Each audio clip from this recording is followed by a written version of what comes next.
So this video has been a long time coming. There is a jump scare on Dead of the Night that people thought had been solved, but when you go in to do those steps, like, it just doesn't work. And shout out to those YouTubers that have tried to solve this. They were able to get footage of the jump scare triggering, but the steps that are out there are not correct. And I can see how this can get confusing because of what the actual steps are. You could be doing something else and it's looking like something else is triggering it when it's actually not. And I've never made a video about this jump scare and how to do it because I've never been able to do it until today. This is finally solved. It's a bazillion years later, but better late than never. So I believe some of the information out there is that you need to have the Alistair's Folly Wonder Weapon aimed at the specific painting for a certain amount of time and the jump scare will trigger. And I've tried that weapon, all the other weapons, the specialists, like, I've done everything, and I could never get it to work. Well, the actual steps are much different, and you don't need any special weapon. You can be holding any weapon, and you don't need to ADS. You just have to be looking at the painting. You have to have one of the Nosferatu vampires hit you while you're looking at the painting, and it can be just the regular vampire. It doesn't have to be one of the special red ones, although it might work with that one as well. You need to get hit enough where your screen goes red with that veiny blood overlay, and that's it. Just needs to be red for a second while you're looking at the painting. Typically it's like 1 or 2 hits and you'll get that red effect, and obviously you want to kill that vampire before it kills you, but that's all you got to do is be looking at the painting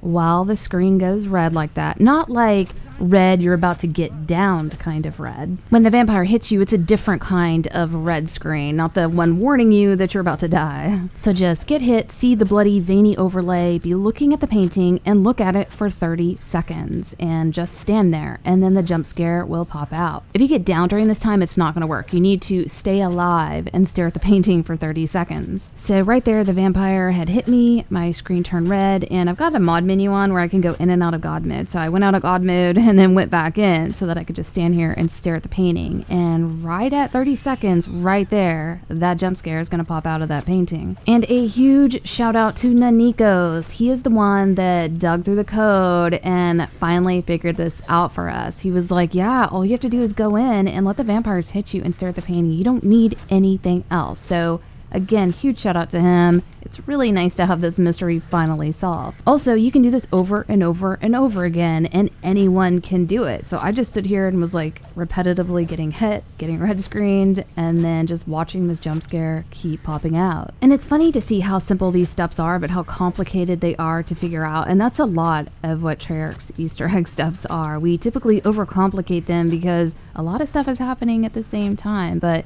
when you go in and see the raw information, yeah, it's usually pretty simple. It was fun that this remained a mystery for so long, but the day has come where, yeah, it's cool for us to finally know. Nanikos has figured out some other cool Easter egg steps that we weren't quite sure of, and I'll be making videos about those, but I hope you guys enjoyed this, and we'll see you next video.